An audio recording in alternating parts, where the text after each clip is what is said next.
This video is for if you're going on a vacation in a van for like a week or a couple of weeks and just like using it as a place to sleep. I wanted to answer a couple of your questions. Hey guys, my name is Shayla and I make these videos every Wednesday. I've been traveling and YouTubing full time since 2015.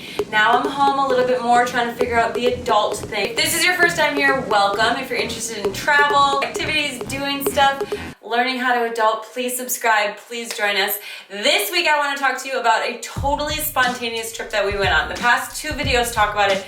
The first one talks about how Seth was on like a school break from his academy. I was like, Seth, we need to go do something. So finally we settled on this vancation is what I like to call it. It's basically where you go on a vacation in a van. So I thought I would give you guys some tips. The last week's video was all about the trip as like an on-the-go vlog, but I got so many questions about it that I wanted to tell you how much it cost. I wanted to answer questions from Instagram, all the things. In fact, I have notes, so let's go over my notes. So first of all, let's just get to the nitty-gritty.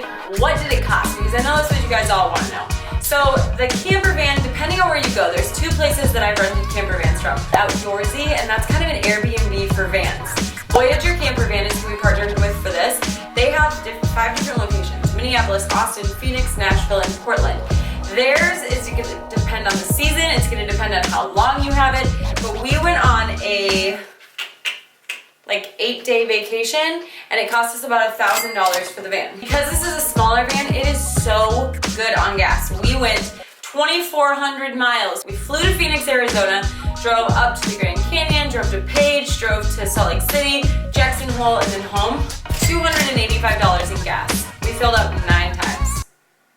That's huge. My van in California cost it was so expensive to fill up. It was great. It was just, I don't know, that was great. The rest of the stuff that we paid for, like food and getting into parks and different stuff, things like that, was about $350. So total that's, let's just round up and say $350, $300, $1,000, $1,650 between 2 people. Plus we had to buy the flights to Phoenix, which because they were next day was $250.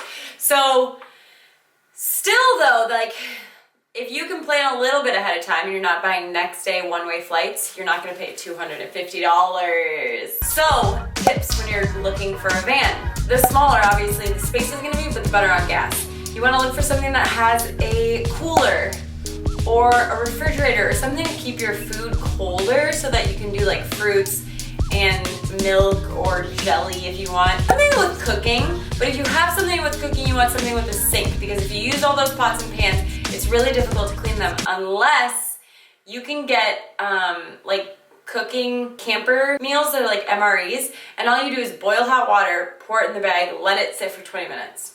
So then you're just dealing with hot water, so you don't really have to wash that because it's just boiled water. You want to make sure that if you're renting from them, they have blankets or you need to bring blankets. We forgot towels, so I'd recommend bringing towels. You want to see if the van has got curtains. So at night, you don't want people to see you, so look for curtains. And you want some sort of power, so you can charge up your cameras, charge up your computer, charge up your phone. So make sure that there's solar or there's some way to charge it when the van is not running. And then you're probably going to be doing laundry, so bring some cash or be able to get some cash where you can get some coin. What else do I have? Okay, so as far as like spending goes, you can save money. If you're going to a bunch of national parks, look up the annual pass, because the annual pass is only $80. We paid at least $35 to get into the Grand Canyon. So if you're going to a bunch of national parks, look up if the annual pass covers it, and then you have to order it ahead of time. Seth and I were like, we're gonna order it now so that all the no, they mail it to you. So that you need to plan a little ahead of time. But look it up, because some parks are state run, some parks are city run, so they don't count as like the national annual park pass. We went to Horseshoe Bend, which it costs $10 to get in, which is apparently a new thing, but I think it's great. They've got parking for you, they've got shade for you, they've got bathrooms for you, but there are so many people there. Apparently you should get there like sunrise. That does not count with your National Parks Pass. The other place that we wanted to go was Antelope Canyon, which I kept calling Cantaloupe. But you need a tour to do that. So the tour for that is anywhere from $50 to $100, and it looks really cool. There's photography ones, there's regular ones, there's night ones, there's all sorts of stuff. We just didn't plan it well enough, and it was Memorial Day weekend, and I don't know, we just didn't do it. A friend of mine from Utah said that Leprechaun Canyon it's very similar, very beautiful, less people, no entry, no tour, you just get to go. So don't tell anybody that. We're going to go to Zion, but we did not realize that it was Memorial Day weekend, which I realize is absolutely ridiculous. We were like walking into a store and it was like, hours different for Memorial Day weekend. And we're like, when's that? Oh, it's this weekend? So we opted out of that, but Angel's Landing is this insanely epic hike that's terrifying and dangerous, and with 85,000 people there on the weekend, we're like, we'll come back when it's less busy. So really quickly, I wanted to answer a couple of your questions. Wandering Little Red Boots on Instagram asked, essential supplies for living in a van. I think just general hygiene things. So baby wipes, when you need to just like wipe yourself, wipe your face, wipe your body before you go to bed. You wanna have water bottles. I like one, actually let me show you. This is a water bottle that I really like. It is a water purifier, so you can fill this up in the gas station. They have a diesel one that's only like 50 bucks that you can fill out of the stream, so you don't run out of water on your hikes, but it's super great. I have really enjoyed it so far. So water is good because you can wipe off your toothbrush or you can just drink it. You wanna have like toilet paper. You wanna have those curtains like I talked about. And then some sort of power source to charge your things. I like to have like an external battery that just charges stuff. Knon23 said, where do you park on when you vacation in a van? Good question. So you're gonna look it up in the state. Some places you can park in a Walmart or a Safeway. You can look at a rest stop and park there. That's really nice because there's bathrooms. Obviously campgrounds are everywhere. You can park there. We sometimes park in cities. I don't know that you're supposed to. When it's like free parking from 10 p.m. to 9 a.m. We just know to be out by 9 a.m. I don't know if that's legal. Look it up wherever you're going. Tips about water and electricity in a van. Make sure that your van has it. So if you're renting a van, just make sure that it has some sort of electricity for sure. Water, you don't really need. Like I said, you can get the food things so that you can just boil the water, make the food, and you don't have like messy dishes. Where to pee at night. If you're parked at a rest stop, you can pee in the rest stop. If you're parked at a Walmart, usually they're 24 hours. If you're parked at a campground, you can go there, or you can do whatever you want. Should you plan for a solo trip or just book it? If you're going solo, I would say plan a little bit more. You wanna make sure that you have somewhere to sleep at night. I've definitely been in situations where I'm like out and it's getting dark and I don't know where I'm gonna sleep and I start to stress.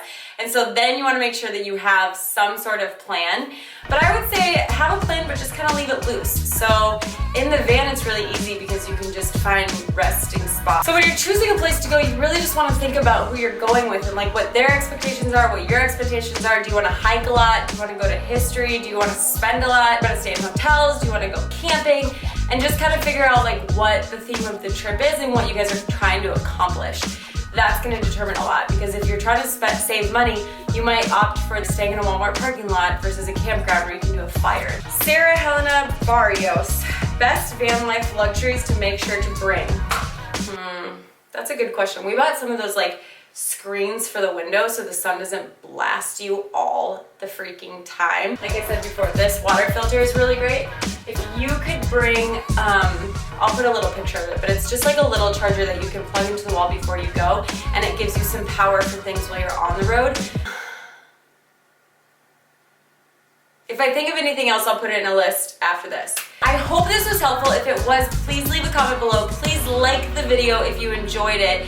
If you are going on a van trip, I'd love to hear where you're going, what you're doing, any other tips you'd like to add. This video is for if you're going on a vacation in a van for like a couple of weeks, a week or a couple of weeks, and just like using it as a place to sleep. It's so much fun. Thank you guys so much. Please subscribe and I'll see you all next Wednesday. Mwah!